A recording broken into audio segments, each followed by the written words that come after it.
Der er mange ting, man kan gøre for at hjælpe verdens vandproblemer. Men en nem og ikke ressourcekrævende metode er, at du kan spare på vandet. Så vi har været ude og interviewe en, der hedder Sten, som har meget at fortælle om vandsparing. Sten sparer og bruger vand via både hans toilet, hans badekar og hans vaskemaskine. Så det vil vi komme mere ind på i den her video.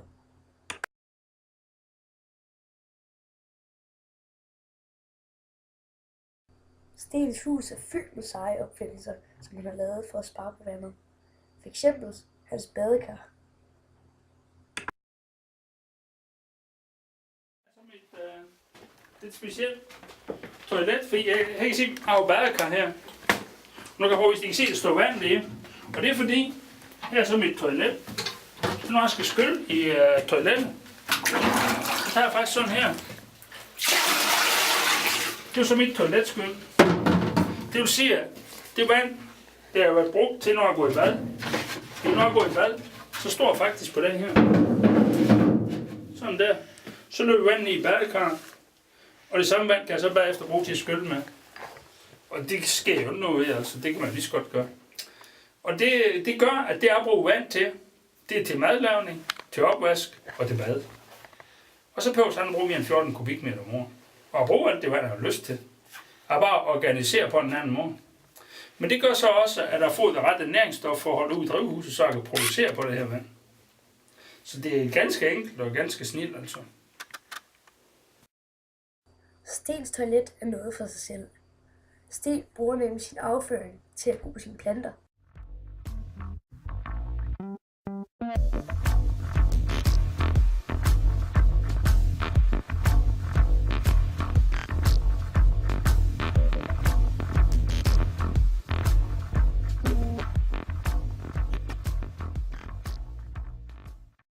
Jeg bruger alt mit spildevand til at producere med.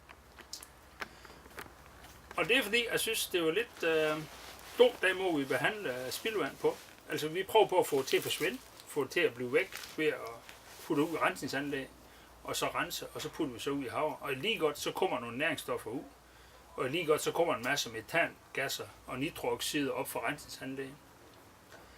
Så jeg tænkte, det må kan lade sig gøre at organisere på en anden måde. Og så prøver jeg sådan at tænke på den måde, jamen problemet, det er spildevand. Du har et stort problem i. Det består sådan set i noget vand, og så er der faktisk nogle næringsstoffer. Men så kan der også være nogle problemstoffer. Det kan være tungmetaller, det kan være medicin, det kan være menneskelige sygdomme, altså sygdomspatogener. De kan også være det i. Men så tænker jeg, hvis nu at SIL tager styr hånd om det der med tilsætningsstofferne, jeg kan jo selv bestemme bare at hælde i min kloak, og hælde i min håndvask. Det betyder blandt andet at bruge sådan noget som klorin og sådan nogle ting, og også giftstoffer, det bruger han på nogen som helst måde at hælde opløsningsmiddel. Det kommer ind i vasken. Plastikmaling eller noget lignende. Det holder dem helt fra. Men ellers når man har styr på det, så det der kommer herud, det er faktisk vand og næringsstoffer. Og det er blandt de næringsstoffer, vi selv kommer ud af, det er urin og lort. Det kommer op først igennem en såkaldt trikstang, hvor det tykt det bliver holdt tilbage. Men ellers så kommer herud, og det er hernede under. Og det er hernede under på den måde, at først så laver jeg hul på 1 meter ned i jorden. Så har jeg lagt en membran ud. Og den membran, der har jeg så fyldt op med 75 cm blåmuslingeskaller. De kan indeholde en masse vand.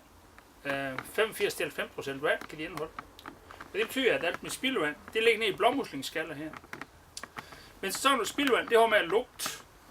Og for at den skal lugte, så har jeg så taget sådan noget sandmuld her ovenpå. Det ligger cirka 20 cm her i laget. Og det gør, at de der metangasser, der måtte dannes, de skal op igennem det sandlag her. Og der er luft, og der er med ilt i. Og så bliver vi simpelthen spaltet i vand og koldioxid. Det er samme som vores udåndingsluft. Altså I kan godt lugte, der er lugt af den her kloak herinde. Altså det er helt lugtfri, og det er fordi, at det virker. Men så er så alt spildevand, det bliver samlet op her hele vinteren. Og det kan jeg så se på den her pind her. Så nu er vi jo tømt, fordi nu er vi ikke hen med. Der er nogen helt i bund, og så må jeg tilbage nu.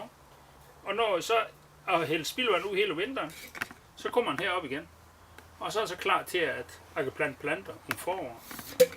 Og så kan jeg starte om foråret med at have nogle salater og nogle spinat og sådan noget. Men så senere hen, så planter jeg tomater og agurker og peber og ving, de her år rundt, og lige stand nektariner og fingre, som også har det handel. Det er nogle vedvarende planter. Men så stikker de rødderne ned i nogle, der er nogle lerjordsvægge der, hvor de står ned i muslingskalderen. Fuldstændig ligesom noget, det vi kalder kapillarkasser, hvor det så er spagnum. Men det er så bare, det er lerjord. Så sætter de rødderne ned, og så tager de næringsstoffer og vand dernede fra. Ja, og vokser. Og det betyder, at jeg skal sådan set bare grave sådan et hul her, og sætte min plante ned, og sætte jorden ned omkring, og vandet en gang, så kører de selv. Så skal den gøre mere. Sten har også en ultralydvaskemaskine, der bruger 5 gange så meget vand som en normal vaskemaskine, og ingen sæbe.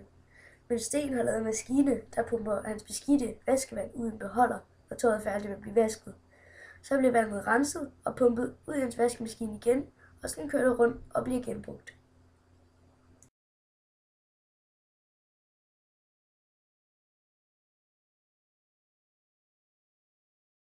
Og så tænker du sikkert, hvad kan jeg bruge det her til? Jeg kan ikke gøre alt det, Sten gør.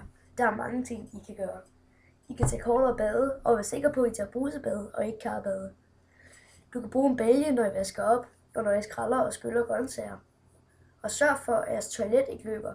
Og husk at slukke for vandet, når I ikke bruger det. F.eks. tandbørstning og madlavning. Og vær sikker på, at jeres vask ikke drypper.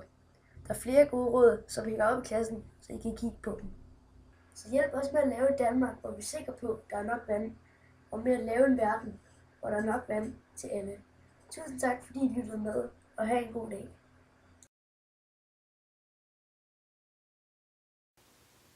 Ja. Og så har slanger på væggen her. Flot. Er det bare pjat?